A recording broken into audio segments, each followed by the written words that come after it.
नमस्कार, मैं डॉक्टर राकेश पाठक। लगता है भारतीय जनता पार्टी के शीर्ष नेताओं में फेंकने की होड़ लगी हुई है। कौन कितनी दूर तक फेंक सकता है, कौन ऐसा बयान दे सकता है जो तथ्यात्मक रूप से पूरी तरह गलत हो, यहां तक कि कोरी गप हो। इस होड़ में अब तक हमारे प्रधानमंत्री नरेंद्र मोदी सबसे आगे चल रहे थे। वे तो 600 करोड़ लोगों के वोटरों से चुने गए प्रधानमंत्री होने का दावा अंतर्राष्ट्रीय मंच पर कर चुके हैं। इसके अलावा प्रधानमंत्री नरेंद्र मोदी के न जाने कितने ऐसे भाषण हैं, न जाने कितने ऐसे बयान हैं जो न केवल तथ्यात्मक रूप से गलत होते हैं बल्कि सिरे से कोरी गप होते हैं। चाहे उनका वो बयान हो जिसमें उन्होंने सिकंदर के बिहार तक आने का उल्लेख किया था, चाहे उनका वो बयान हो जिसमें वे सिकंदर के बिहार तक आने का दावा कर रहे थे, चाहे गुरु नानक, गोरखनाथ और कबीरदास को एक साथ बिठाकर विचार विमर्श करने का दावा कर रहे थे। लेकिन अब उत्तर प्रदेश के मुख्यमंत्री योगी आदित्यनाथ उनसे भी 10 गज आगे निकल गए हैं। योगी आदित्यनाथ ने एक सरकारी आयोजन में ऐसा भाषण दिया है जिसे सुनकर हाई स्कूल का कोई भी विद्यार्थी जिसने इतिहास की साधारण किताबें पढ़ी हो वो भी सिवाय हंसने के और कुछ नहीं कर पाएगा। योगी आदित्यनाथ ने दावा किया है कि मुसलमानों के आक्रमण के समय देश की आबादी 60 करोड़ के आसपास थी और उसके बाद जब देश आजाद हुआ तब आबादी घटकर रह गई 30 करोड़। उन्होंने ये भी दावा किया कि भारत में 300 साल पहले उद्योग धंधे बहुत फल फूल रहे थे, दुनिया भर से हमारा कारोबार होता था। 300 साल पहले भारत में इतना सब था, सब कुछ था कि दुनिया भर में हम कारोबार करते थे। उसके बाद आक्रांताओं ने हमसे सब कुछ छीन लिया। गुलामी के दौर में हमारे ऊपर बुरी तरह अत्याचार हुआ, अन्याय हुआ, जिसके चलते भारत बुरी तरह तबाह हो गया। आइए पहले योगी आदित्यनाथ के भाषण का वो टुकड़ा सुन लीजिए जिसमें वे मुसलमानों के पहले आक्रमण के समय देश की आबादी 60 करोड़ होने का दावा कर रहे हैं। कहते हैं भारत पे जब इस्लाम ने पहला हमला किया था उस समय भारत की आबादी यानी उसके बाद भी सन 1100 तक भारत के अंदर हिंदुओं की आबादी 60 करोड़ थी, 60 करोड़। और 1947 में जब ये देश आजाद हुआ उस समय हिंदुओं की आबादी रह गई थी मात्र 30 करोड़। आप मुझे बताइए इन 800-900 वर्षों में हमारी आबादी बढ़नी चाहिए थी कि कम होनी चाहिए थी? कम हुई। हम 60 करोड़ से 30 करोड़ पे आ गए, यानी आबादी ही नहीं घटी, हमारी खेती के उत्पादन को भी कम कर दिया गया। ये आबादी जो कम हुई आक्रांताओं ने ही मारा नहीं बल्कि भूख से मरे, बीमारी से मरे, तमाम अन्य प्रकार की यातनाओं से मरे। विदेशी दासता ऐसे ही होती है,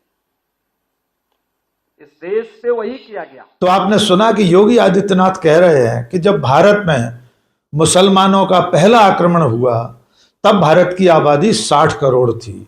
वे कह रहे हैं उसके बाद के 800-900 सालों में आबादी बढ़नी चाहिए थी कि घटनी चाहिए थी।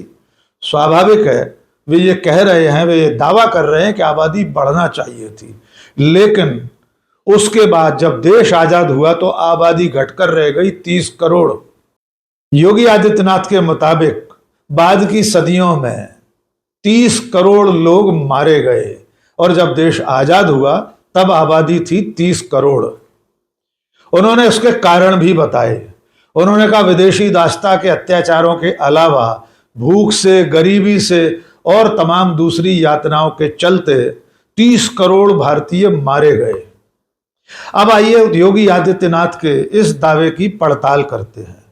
ऐतिहासिक तथ्यों की और जनसंख्या के आंकड़ों की कसौटी पर कसकर देखते हैं। सबसे पहली बात तो यह है, भारत पर पहला मुस्लिम आक्रमण हुआ 8वीं शताब्दी में, सन 712। मोहम्मद बिन कासिम ने सिंध के राजा दाहिर पर हमला किया और उसे पराजित कर दिया। अब ये जान लीजिए कि जब पहला मुस्लिम आक्रमण भारत पर हुआ तब भारत की कुल आबादी कितनी थी? तब देश की आबादी थी 7 से 9 करोड़ और पूरी दुनिया की आबादी भी उस समय मात्र 21 से 23 करोड़ थी। इसके बाद बढ़ते बढ़ते भारत की आबादी औपचारिक रूप से यहाँ मुसलमानों का राज कायम होने के समय यानी 11वीं 12वीं शताब्दी तक मुश्किल से 9 करोड़ थी और तब दुनिया की कुल आबादी 27 करोड़ के आसपास थी। योगी आदित्यनाथ दावा कर रहे हैं कि मुसलमानों के पहले आक्रमण के समय अकेले भारत की आबादी 60 करोड़ थी, जबकि सच्चाई ये है कि पूरी धरती पर जो इंसानी आबादी है, मनुष्यों की कुल संख्या है, वो 11वीं 12वीं शताब्दी तक भी 27 से 30 करोड़ के बीच में झूल रही थी। आजादी से पहले 1941 में जो जनगणना हुई थी उसके मुताबिक उस वक्त भारत की आबादी 31 करोड़ 86 लाख थी। तो है ना मजेदार बात, जब पूरी दुनिया की आबादी 30-35 करोड़ से भी कम थी तब योगी आदित्यनाथ भारत की आबादी 60 करोड़ बता रहे हैं और उनमें से भी आजादी के समय तक यानी 1947 तक 30 करोड़ लोगों के मारे जाने का दावा कर रहे हैं। दुनिया की किसी किताब में, इतिहास के किसी शोध ग्रंथ में कहीं इस बात का जिक्र नहीं है कि अकेले भारत में 30 करोड़ लोग मारे गए। अब योगी आदित्यनाथ के भाषण का दूसरा टुकड़ा सुन लीजिए।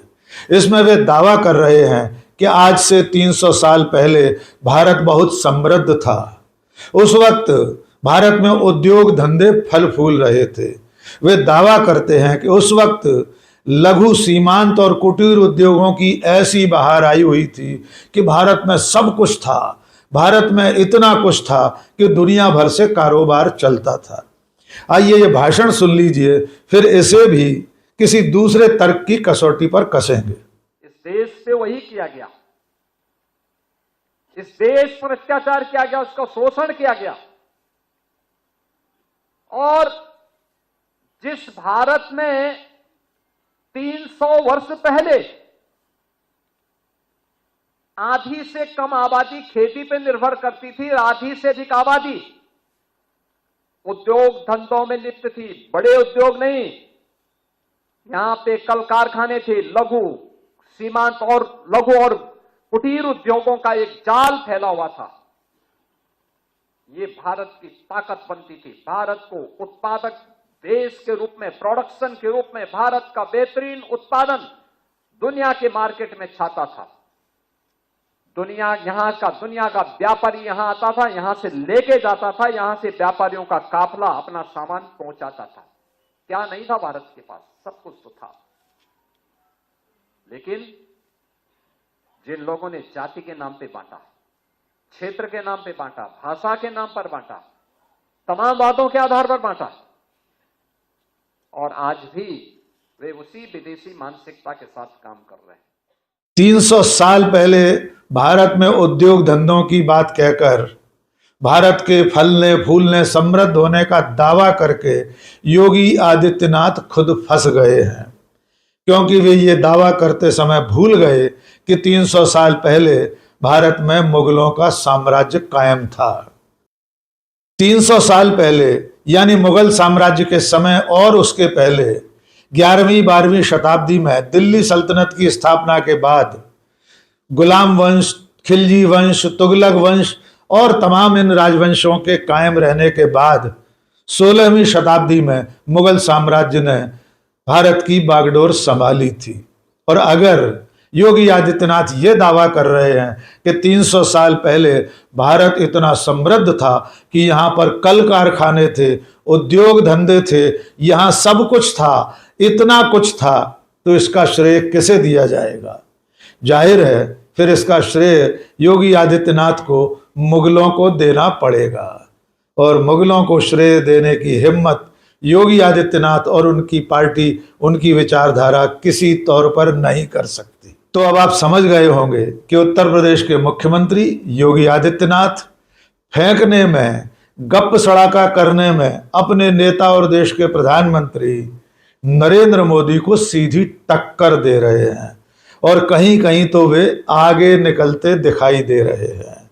प्रधानमंत्री नरेंद्र मोदी ने दावोस शिखर सम्मेलन में खुद को 600 करोड़ लोगों के वोट से चुना हुआ प्रधानमंत्री बताया था और अब योगी आदित्यनाथ ने देश की आबादी 800 साल पहले 900 साल पहले 60 करोड़ बता दी है और ये दावा भी कर दिया है कि तब से लेकर 1947 तक इस देश में 30 करोड़ लोग मारे गए थे।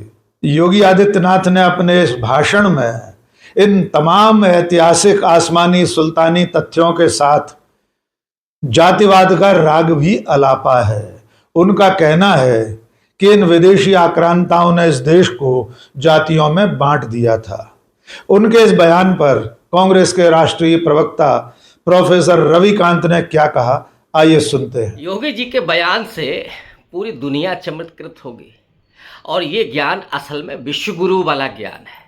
योगी जी ने कहा कि 11वीं शताब्दी में जब मुसलमानों का आगमन हुआ उस समय भारत की आबादी 60 करोड़ थी और 1947 में जब देश आज़ाद हुआ उस समय हिंदुओं की आबादी 30 करोड़ थी और वो ये कहते हैं कि ये 800-900 साल में आबादी घट करके हिंदुओं की आधी रह गई। ये जो ज्ञान है उस पर आप हंसें या तरस खाएं, क्योंकि 11वीं शताब्दी में जो पूरे दुनिया की आबादी है वो मैक्सिमम 27.5 करोड़ है, 27.5 करोड़। लेकिन योगी जी को तो केवल भारत में 60 करोड़ दिख रही है और जो वो कहना चाहते हैं, जिस ध्रुवीकरण की कोशिश कर रहे हैं योगी जी कि 60 करोड़ हिंदू थे और वो रह गए 30 करोड़। अब सवाल ये है, मैं टेक्निकली नहीं जाऊंगा, लेकिन सवाल ये है कि ये जो धर्मांतरण हुआ है उस धर्मांतरण का कारण क्या है। जो आरएसएस और बीजेपी की हिंदुत्ववादी राजनीति है वो ये कहती है कि जो आक्रमणकारी मुसलमान थे उनके शासन सत्ता स्थापित होने के बाद धर्मांतरण हुआ तलवार के दम पर, लेकिन अपवाद स्वरूप आपको इस तरह का उदाहरण मिलेगा। अधिकांशतः जो धर्मांतरण है वो हिंदू धर्म की वर्ण व्यवस्था में पिस रहे दलितों और शूद्रों के द्वारा हुआ है और ज़्यादातर हुआ है जो सूफी संत हैं उनके प्रभाव में। तो जो हिंदुत्ववादी राजनीति है उनके जो पुरखे हैं उनके अन्याय उत्पीड़न और अत्याचार से जो आज का दलित है, जो आज के ओबीसी है जिसे शूद्र कहा गया, वो अगर एक विकल्प की तलाश में वो इस्लाम ग्रहण करता है तो उसे वो कहते हैं कि तलवार के दम पर ये हुआ है। लेकिन सबसे हिंदुत्ववादी इतिहास को नज़रिए से देखें, सबसे क्रूर शासक कौन है? औरंगजेब। मैं सिर्फ एक फैक्ट दे रहा हूं कि औरंगजेब की राजधानी में केवल 35% हिंदू हैं, 35% मुसलमान हैं, 65% हिंदू हैं। औरंगजेब अपने तलवार और अपने धर्मांधता की बदौलत अगर अपनी राजधानी में धर्म परिवर्तन नहीं करा पाता तो लानत है ऐसे क्रूर शासक पर। और वो औरंगजेब जिसके मनसबदारों की संख्या अगर आप देखिएगा तो मोर देन 50% हिंदुओं की है और वो क्रूर शासक है। खैर, लेकिन योगी जी दरअसल दलितों और जो पिछड़े हैं उनको डर दिखा करके वो पूरा हिंदुत्ववादी राजनीति को, आरएसएस के खेल को करना चाहते हैं। लेकिन आज अंबेडकरवाद के प्रभाव में, आज नेहरू और गांधी के आइडियोलॉजी के प्रभाव में और खास करके वैज्ञानिक चेतना और संविधान के प्रभाव में, संविधान के ज्ञान के जरिए इस देश का दलित, शूद्र, ओबीसी वो चेतना संपन्न बन चुका है और वो आंकड़े तलाशता है। इसलिए वो एक एक चीज की पड़ताल करता है कि ये झूठ चलेगा नहीं। योगी जी जो कोशिश कर रहे हैं वो लग रहा है कि मोदी जी को भी पीछे छोड़ने की कोशिश कर रहे हैं, लेकिन अब ये चीज़ें संभव नहीं है क्योंकि ये दुनिया विज्ञान, गणित और संविधान के जरिए, लोकतांत्रिक व्यवस्था के जरिए चल रही है, वो पोंगा पंथ के जरिए नहीं चलने वाली है। वो अंधविश्वास और जो कल्पनाएं हैं उनके जरिए नहीं चलने वाली। आज के इस वीडियो में बस इतना ही। बहुत बहुत शुक्रिया। जय हिंद।